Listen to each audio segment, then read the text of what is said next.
¿Qué tal, jóvenes? En esta ocasión vamos a resolver un problema relacionado con torcas magnéticas, el cual dice lo siguiente.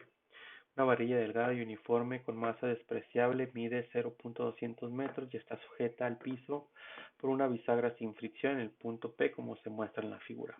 Un resorte horizontal con constante de fuerza igual a 4.8 newtons por metro. Aquí debería ser sobre metro. Perdón, sujeta el otro extremo de la varilla con una pared vertical. La varilla está en un campo magnético uniforme de 0.340 teslas que entra al plano de la figura. En la varilla hay una corriente de 6.50 amperes en la dirección que se aprecia. Inciso A, calcule la torca debida a la fuerza magnética sobre la varilla para un eje en el punto P.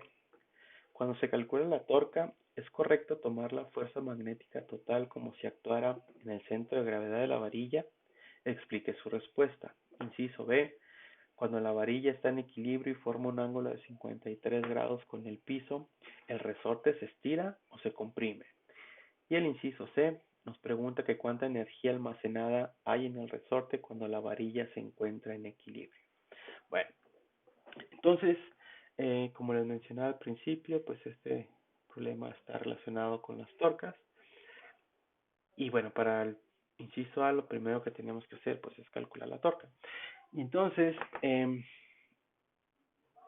primeramente calculamos la fuerza eh, sobre una sección infinitesimal de la varilla para después calcular la torca. ¿Okay? Entonces aquí agarramos un pedacito de la varilla, ¿no? De longitud de R.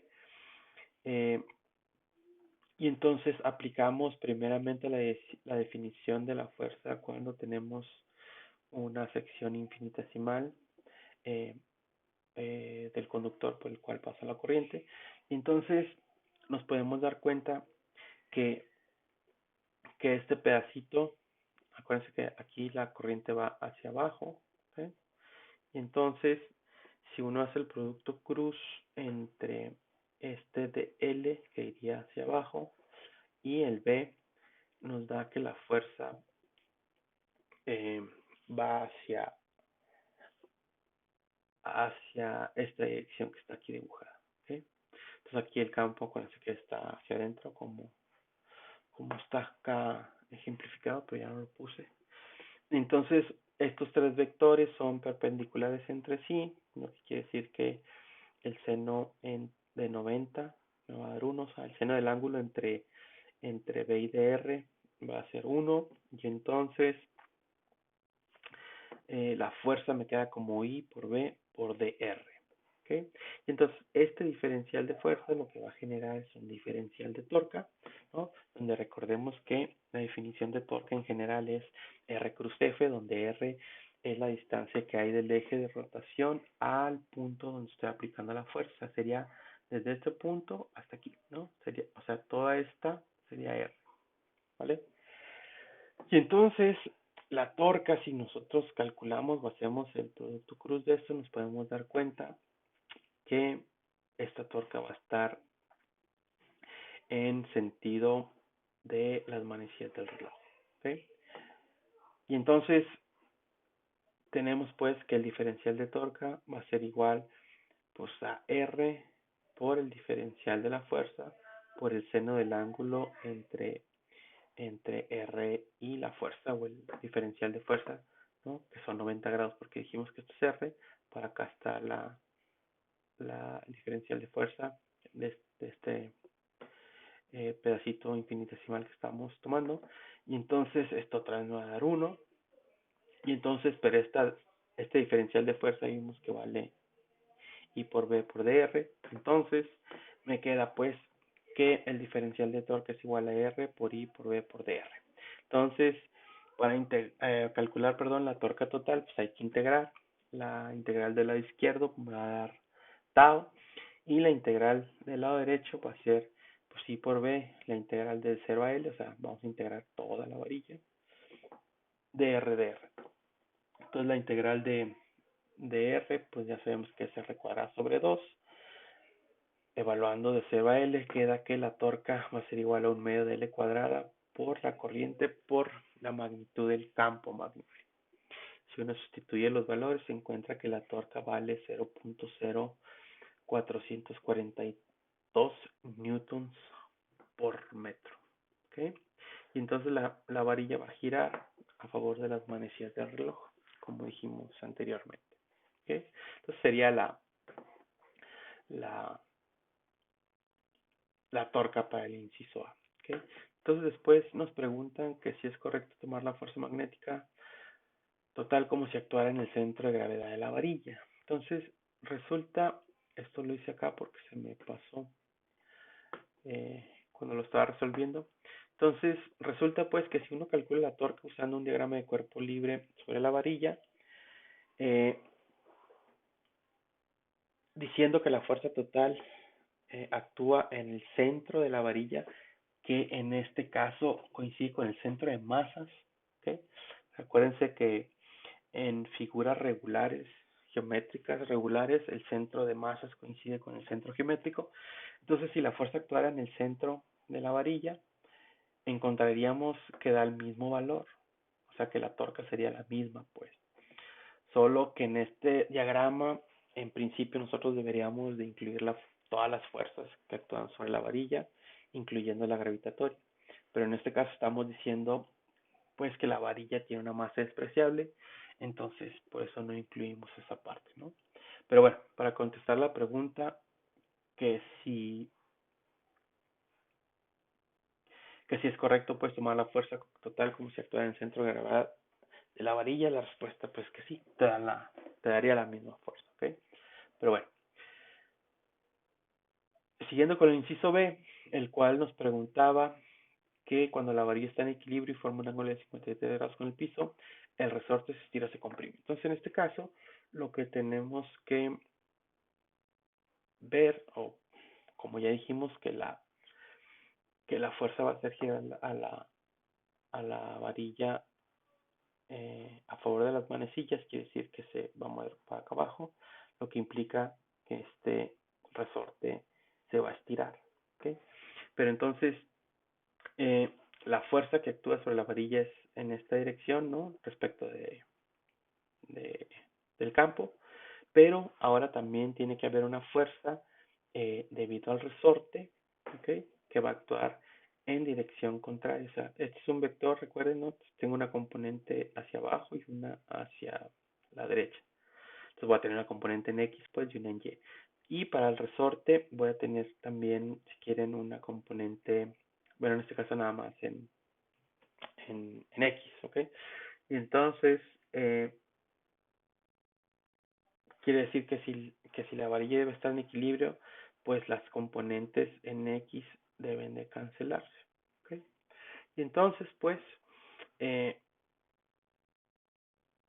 aquí estamos poniendo esa condición, ¿no? Como la varilla está en equilibrio, o sea, la suma de las torcas tiene que ser cero, ¿no? Porque ya no está en equilibrio, quiere decir que esto ya no va a girar para ningún lado. Y entonces, la sumatoria de las torcas tiene que ser cero. Entonces, ¿cuáles torcas va a haber ahora? Pues va a haber la torca que va a estar o que ejercería el resorte más la torca que ejercería la fuerza eh, producida por el campo magnético. ¿Okay? Y entonces la de la torca pues la pongo como R cruz la fuerza del resorte más R cruz la fuerza del campo magnético. ¿Okay? Y entonces recuerden que esta R pues es la distancia que hay del eje de rotación a donde estamos aplicando la fuerza. Entonces me quedaría para el para el primer producto cruz, R por la fuerza del resorte por el seno de teta, ¿ok? Menos R por la fuerza del campo producida por el campo por el seno de 90, ¿ok? Entonces, aquí la dirección que hay entre R y la fuerza del resorte que va hacia la izquierda, ¿no? Porque si esta fuerza está jalando para acá, para la derecha, para que esté en equilibrio, quiere decir que la fuerza del resorte tiene que ser hacia la izquierda, ¿no? Entonces el ángulo que hay entre esta fuerza del resorte con R tiene que ser la de este ángulo, ¿ok? Porque están en, por un eje opuesto, entonces este ángulo que hay aquí sería el ángulo que hay entre este vector con el vector R, perdón, con el vector de la fuerza del resorte. Y para el producto cruz entre R y la fuerza que produce el campo, pues es como el de acá arriba, ¿no? Entonces eso da lo mismo. Y entonces aquí estas flechitas, lo que quise ejemplificar es que la torca de R cruz con la fuerza del resorte es en contra de las manecillas del reloj, ¿ok?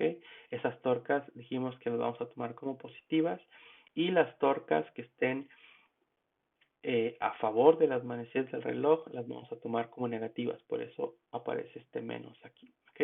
Entonces, torcas en contra de las manecillas son positivas, torcas a favor las tomamos como negativas. Y entonces esto suma pues tiene que ser 0, dijimos. Y entonces, como el resorte se tiene que estirar, pues lo que tengo que encontrar es pues cuando se estira, ¿ok? Y entonces ponemos ya explícitamente cuánto vale la fuerza del resorte, que es K por X, ¿no? R pues es la longitud de toda la varilla, seno 53 menos un medio de L cuadrada y por B igual a 0, entonces despejamos, me queda de esta forma el despeje. Una vez viendo los valores, tenemos que encontrar que lo que se va a estirar el resorte tiene que ser igual a 0.0576 metros, o lo que es igual a 5.76 centímetros, ¿ok? Y ese es el inciso B. Y para el inciso C nos pregunta que cuánta energía está almacenada en el resorte cuando la varilla está en equilibrio. Entonces, como ya encontramos que cuando se estira esta cantidad, ¿no? Es cuando va a estar en equilibrio. Entonces, nosotros sabemos que la energía almacenada en un resorte es igual a un medio de kx cuadrada, ¿no? O sea, sabemos de nuestros cursos previos de física. Y bueno, tenemos toda la información, sustituimos. Entonces me va a quedar que es un medio de 4.8 newtons sobre metro por 0.0576 metros al cuadrado. Y esto pues nos da que es una energía de 7.962 por 10 a la menos 3 joules. O 7.962 milijoules. ¿Okay? Entonces sería la energía que va a estar almacenada en el resorte. Entonces esta es la manera en que resolví este problema. Cualquier duda, háganmela saber, chavos.